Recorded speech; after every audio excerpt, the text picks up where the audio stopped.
Of June 5th, 2025, in accordance with the Open Public Meetings Act, PL 1975, Chapter 231.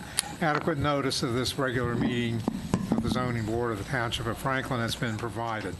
Board members, applicants, professionals, and members of the public, please speak directly into the microphones so our recording secretary can properly process minutes. Applicants and professionals, please fill out the sheet on the table when you've completed your testimony. Can we call the roll, please? Okay, Cheryl Bethia, Robert Shepard, Faraz Khan, and Kunal Lakia asked to be excused. Richard Prokanik? Here. Basim Verdas? Here. Alan Rich? Here. Gary Rosenthal? Here. Michael Daugherty? Here.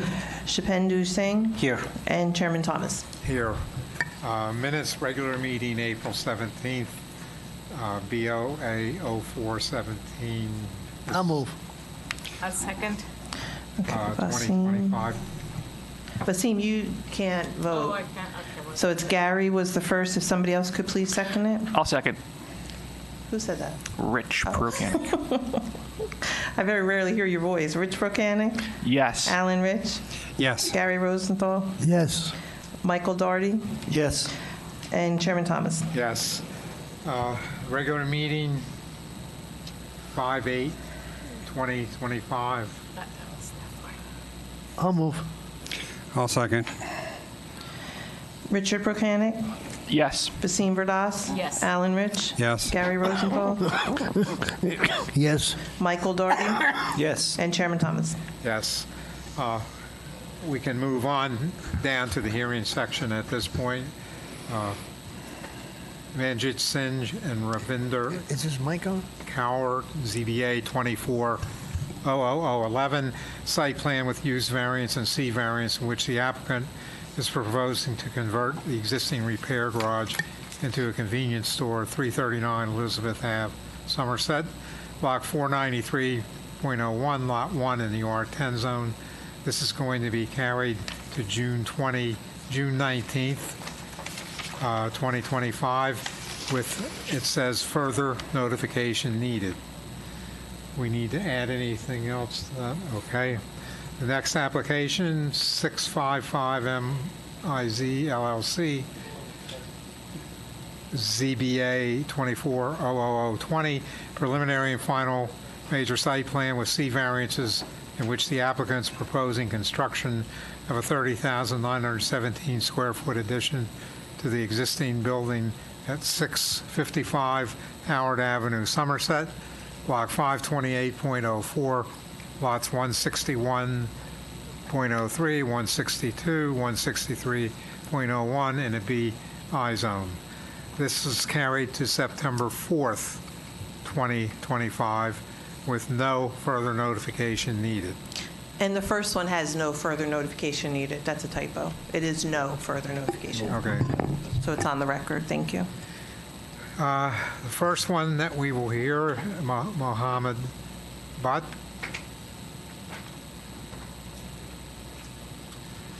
This is a variance in which the application is requesting to install a 40 square foot sign at 3059 Route 27 Somerset, block 34.01, lot 32.03 in the NB zone.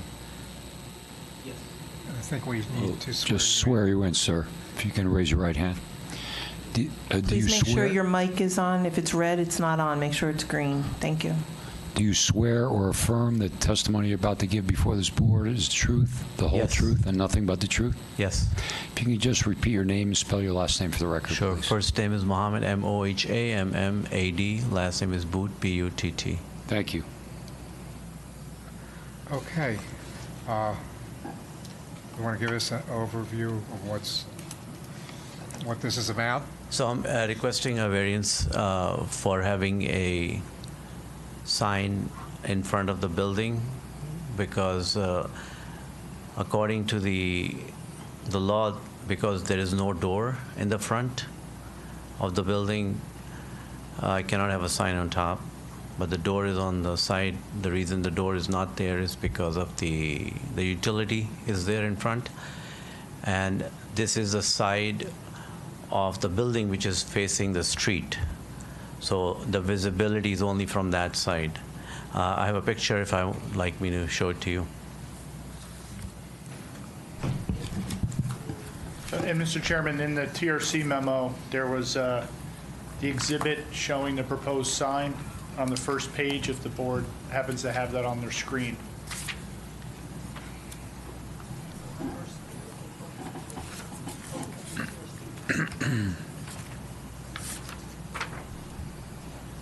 We'll just mark this as Exhibit A1, please. Okay. That's the same picture. That's what Mr. Butt, you have to sit back down. Any conversation you have has to be on the record. So I'll just explain to the board the nature, again, just to clarify a little bit what Mr. Abut just stated. The way our ordinance works is typically you're allowed to have one sign for retail. You're allowed to have a second sign if you either have like a side entrance or a rear entrance. In fact, some of the stores in this small shopping center have a sign in the back, facing the parking lot, and they have a sign facing the street because the way that the building is laid out, they happen to have an entrance on both the street side and the parking lot side. This site, or this tenant space, I should say, his particular tenant space only has doors facing the rear parking lot. So the way our ordinance is written, since he would like to have a sign on the building facing Route 27, technically under our ordinance, it's not permitted because you can only have that second sign if it's on a second customer entrance. So that's just to give you the full clarification. Thank you. And then also the size is a variance. Well, I think, yeah, actually, Ms. Root, No, can you clarify that? I'm not doing the sign where it's still going to be 30. I'm not doing the 40 footage. Yeah. So we don't So it's have- under the code. That's under the code. It's only the one variance then. Okay. Yeah, sorry, I didn't clarify that because I think when he was here last week, kind of off the record, he was saying that, but now on the record, you're proposing 30 square feet, so you're not asking for a sign area variance. No. Okay, thank you. Yeah, and that's the question I had because he didn't advertise for that variance, so I assumed he was not pursuing it. I think the TRC report still says 40 square feet, so. Because that's what he originally applied for. Yeah. So now, again, he's amended his application to eliminate that variance. Is there anything that you'd like to add? No, it's just for the visibility of the business. If I don't have a sign there, nobody would know there's a business there. Any other board questions? Sorry, can you just, how come that space doesn't have the front entrance facing 27? I missed that. So the way that the site's laid out, the building is up on the, closer to the street. The parking lot's in the rear of the site. So I think most of the stores have their customer entrances on the rear, to the parking lot. And a few of the other tenant spaces, I think the parking lot, the sidewalk must wrap around, and they happen to have customer entrances also facing 27. So because they have that second customer entrance, they're allowed to have that second sign. This particular tenant space doesn't have that, just doesn't have that second customer entrance. So I guess the intent of the ordinance is that you don't have a sign on every single side of the building. If you happen to be on a corner, you can have one on each entrance. Sometimes you have them, in the front and the back. You can have them over each. That's the way our ordinance is written. I have to add, we had this situation with the shopping center on Pierce Street, where the rear of the stores is actually fronting on Pierce Street, and the entrance to the stores are on the inside toward the shopping center. And every store in that section of the shopping center has been permitted to put a sign on the outside wall, which is actually the rear of the building, but it faces Pierce Street. So I think this seems to be a similar kind of situation? I think it's similar. I think it's a little different in that, and I remember that application. I think on that application, actually none of those tenant spaces even had a rear, a rear entrance. Yeah, they don't have So any to the- entrance. And I think the facade of that building, it kind of looks like the rear of the building. Here, the way this building is laid out, it looks like the front, and you also have a few of the other tenant spaces have signs. To the left of his tenant space, you have, 2 or 3 of the other tenants, I think it's 2 of the other tenants, have signs over their space. And then this one wouldn't. And the reason I say that is, in my opinion, it wouldn't look really too out of place, because, again, you already have that pattern of these other tenant spaces having a sign. Okay, any comments, questions? No, that's it. Thank you. Thank you. I don't have any other comments. I think he explained pretty much what the reason for having the sign there in the front towards the street is. Okay, then we'll open to the public. Is there anyone here who would like to make a statement or ask a question about this application? Then we'll close. Does anybody feel they need any more information? If not, I'll entertain a motion. I'd like to make a motion. We approve ZBA 25-00011 for a 30-foot sign. I'll second.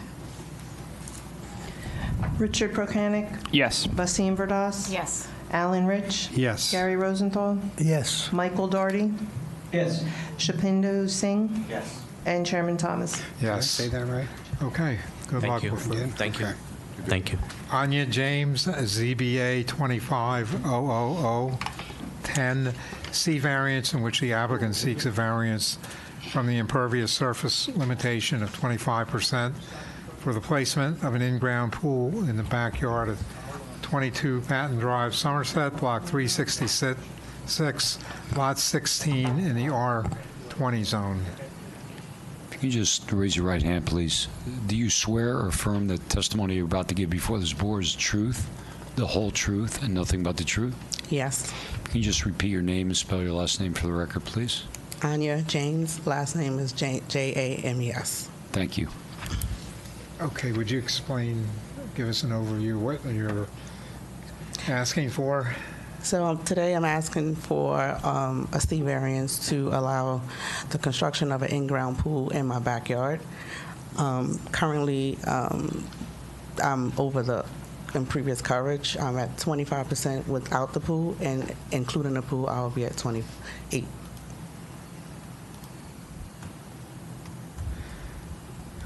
Okay, is there anything, you have other, I'm looking at the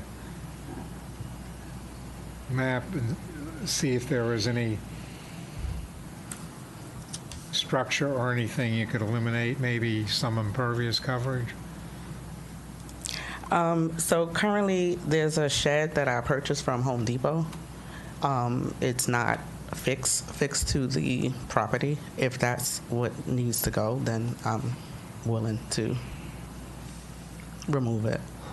It's in the far left corner. Is there concrete underneath of it? No, No? it's just a skid that I put Okay. on top just to keep it level.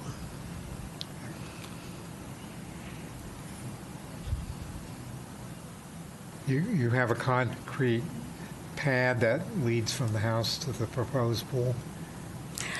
Yes, that's the concrete pad that was there when I purchased. Nothing that It's existing? it's existing. Yes. Is there any way it could be made conveniently smaller so it functions, but maybe, So in conversation with the pool company, they're going to chop up most of it in the construction part of it, and then some of it will be gone, and that will be the outskirt of the pool. I guess it may not amount to 3% anyway, but I guess the only other question would be, is there any thought to making the pool slightly smaller? That's an option.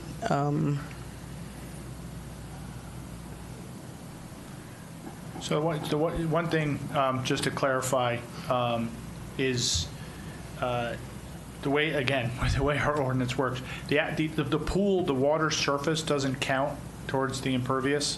What does count is the concrete, basically sidewalk apron around it.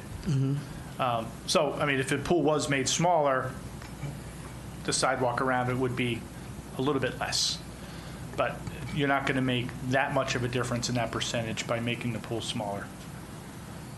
Just covering all the bases? Yeah, no, I'm just making sure you have all the information, Mr. Chairman. Do you have any other feedback from the TRC we should have on the record? Well, you know, this is not directed at Ms. James by any stretch, but just I guess I'll say a warning, which is we've had a problem lately with pool companies where an applicant will come in and what they're proposing here is the pool and I guess a 3-foot apron around it. And the pool company basically says, oh, let's build this big concrete patio around it too. And that puts them over the impervious. You've had a few applications over the last few years.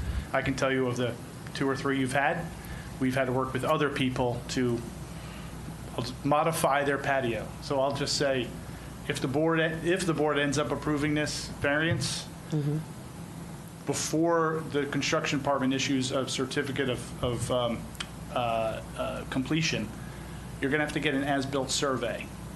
Okay. Meaning a survey company's going to have to come out and survey it. And if there's a bigger patio, From what's no. I'm just saying, Okay, just no. letting you know if the pool company tries to sell you on that, Oh, you need no. to tell them this is, you know, if the board approves it, you're limited to this, because then you're going to come back to the board. And I'm not sure, I'm not so sure the board's going to be too happy to see you again. So just letting you know. And I also took the opportunity to just let the board know that this is one of the issues that we're dealing with.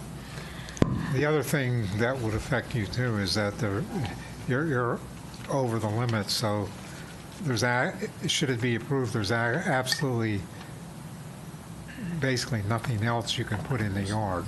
Right. You have to make sure people also understand that too. You know, it's pool this summer, and another bigger, larger shed the next time. There's no room for no impervious surface room for anything else. Understood. Any questions? No. We'll open to the public. Is there anyone out there who would like to ask a question or make a statement? Doesn't seem to be, so no other comments. We'll entertain a motion.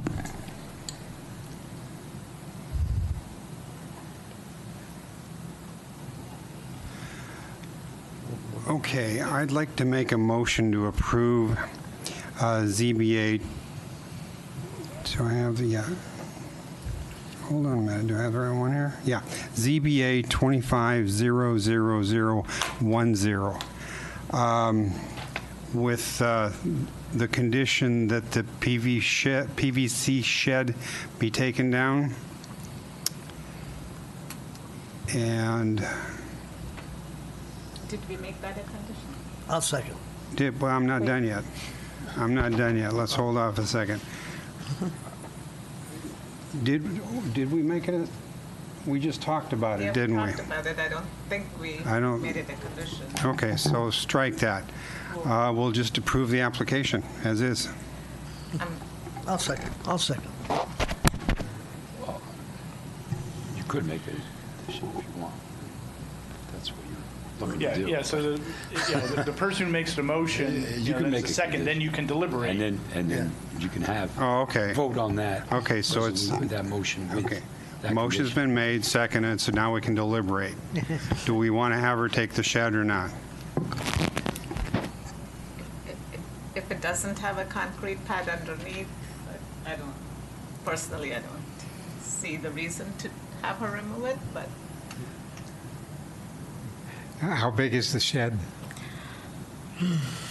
I don't want to give a size. It's really small. I have rakes, just summer stuff that's in there. I brought it from Home Depot for about $500. It's not big at all. The only question is, how much difference it makes. I mean, just from the scale, looking at the plan, I mean, it looks like, I'd say it's easily less than 10 by 10. Just looking at the scale on that plan, I mean, it could be smaller than that. It says the shed and pavers are 94 square feet. So it's There you less go. than 10 by 10. My Tiny. opinion is it's a shed. You need some place to put your net and everything for the pool. I'm cool with it. I'm just saying. I'd just be happy that there's an understanding at this point, considering the size of it.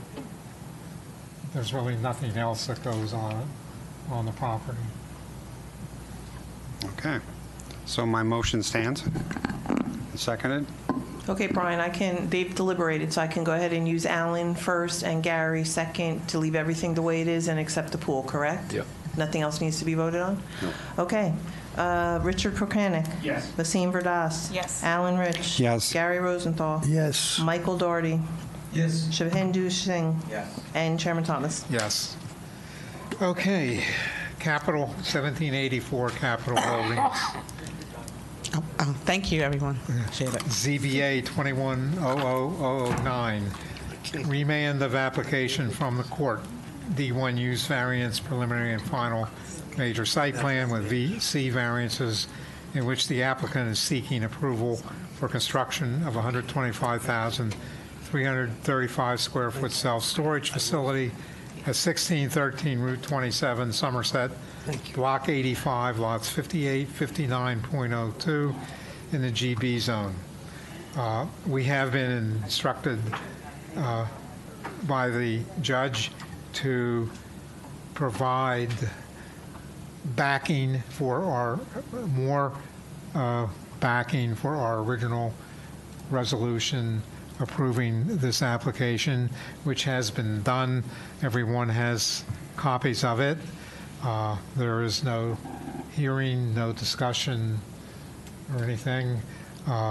If there are no questions or any comments, we will entertain a motion on the new resolution that was sent to you. You don't even need to say anything on this because all of the support, all the details, and all of the backing is in the new resolution. This is hopefully what the judge was asking for. So, again, if there are no questions or discussion, we just need a motion. Okay, I'll make a motion that we approve the new Capital Holdings LLC ZBA 210009 for approval. I'll second that. Okay. Okay. Richard Prokanic? Yes. Alan Rich? Yes. Gary Rosenthal? Yes. Chairman Thomas? Yes. Now, just for clarification, this resolution goes back to the judge, correct? Yep. And we've done everything we've been asked to do, so our part of it is over with. It's an approved, from our point of view, it's a resolution approving a project with sufficient support. Now, if there are no other questions or anything, then we'll entertain a motion to adjourn. I'll make a motion to adjourn. I'll second. All in favor? Aye. Opposed? Meeting adjourned.